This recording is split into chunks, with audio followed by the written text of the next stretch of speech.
What's going on, everybody? It's Rick from Worms with Rick. It's been 2 weeks since the last feeding, and the worms are doing a great job.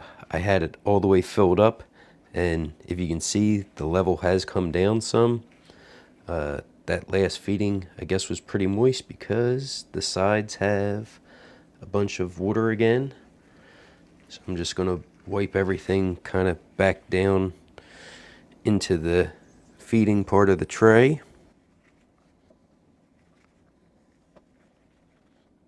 Nice little worms there.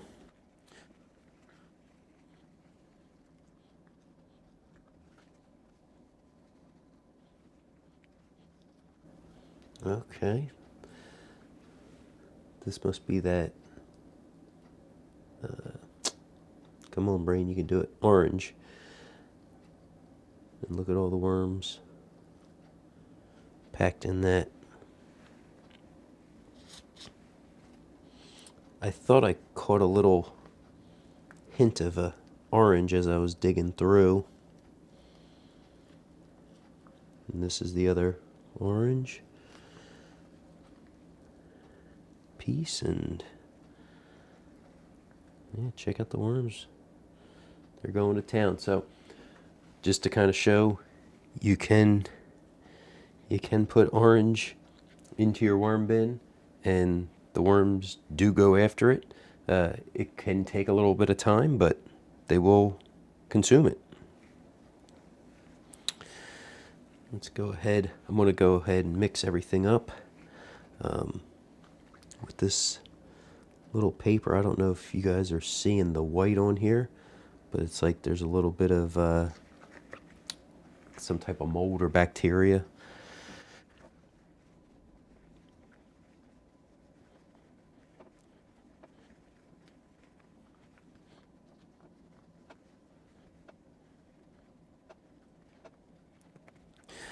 So all I'm trying to do when I kind of mix is I try to get down to the bottom. If there's any areas that are packed in, pull them up so I can kind of infuse the bin back with some oxygen.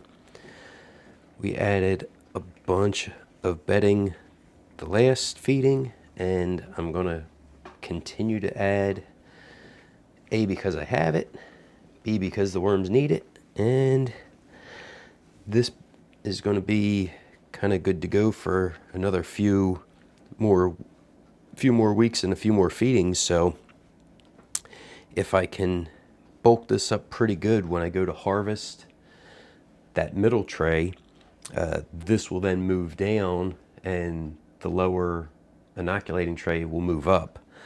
So I'll know the worms will have plenty of food and scraps to continue to keep going through.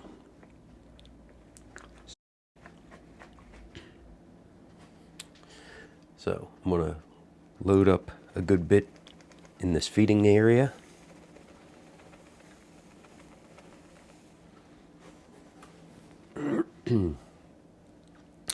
I do have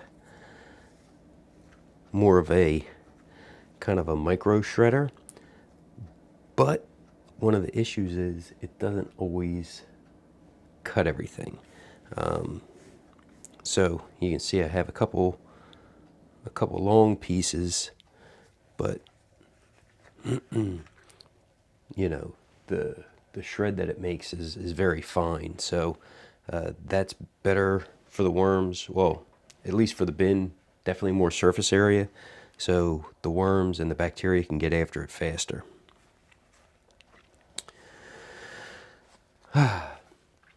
With putting the fresh bedding, I like to add coffee grounds, and I have them because of the K-cups. So I'll add some coffee grounds right to that fresh bedding.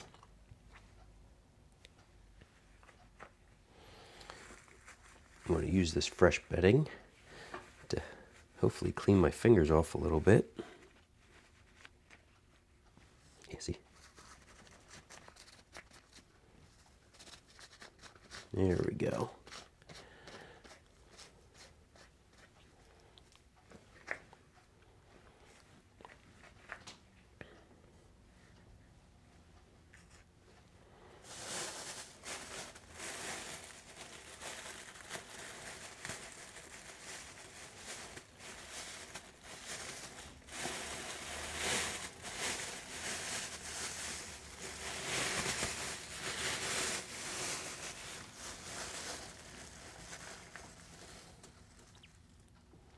Okay, well, I just visited with my brother and he loaded me up with some pulp again.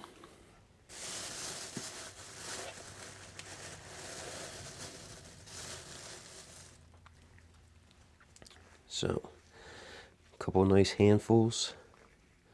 Even have a few stems from the kale. So the worms should really enjoy this. On top of the feeding, I'm going to go ahead and add my eggshell grit. This helps the worms to digest the food as they take small bites and wiggle through the bin. You can definitely do it without the grit, without the eggshells, but with me, I eat a bunch of eggs kind of on the weekend, so this is a good way for me to get rid of them, plus give them to the worms. I am going to add just a little bit more of the fresh bedding.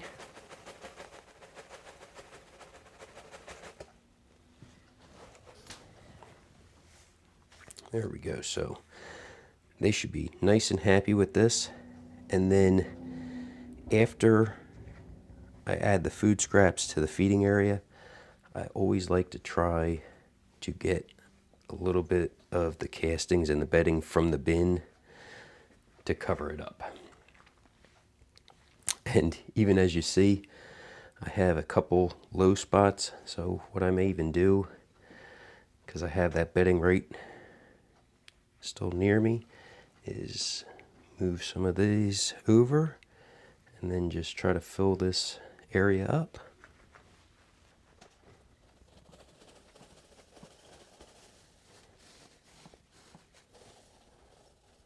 Okay. Well, that's awesome. Super happy I got to use up all the bedding that I had pre-cut.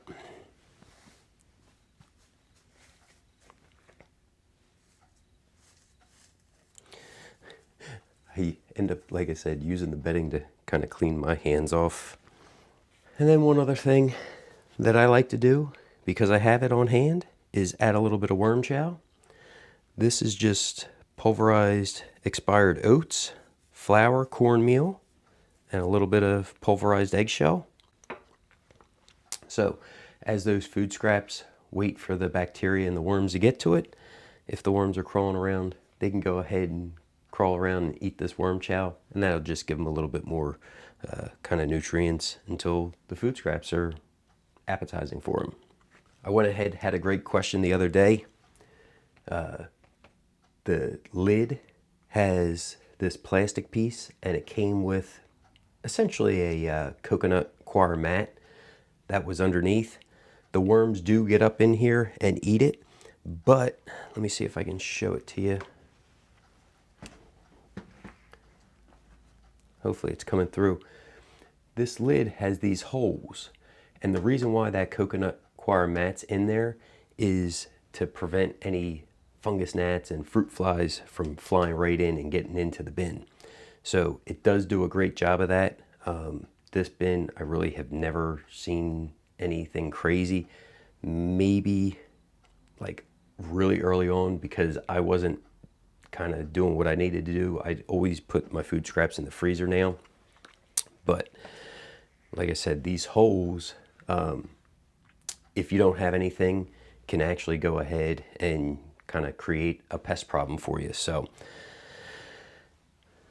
let the mat go up there, get eaten, and then if you can eventually replace it.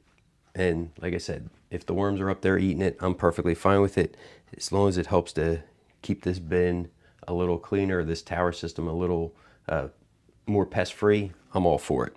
So like I said, great questions. I enjoy them. I'm glad people are asking them. No matter what you think, if you're struggling with what I'm showing or somebody else is showing, definitely ask.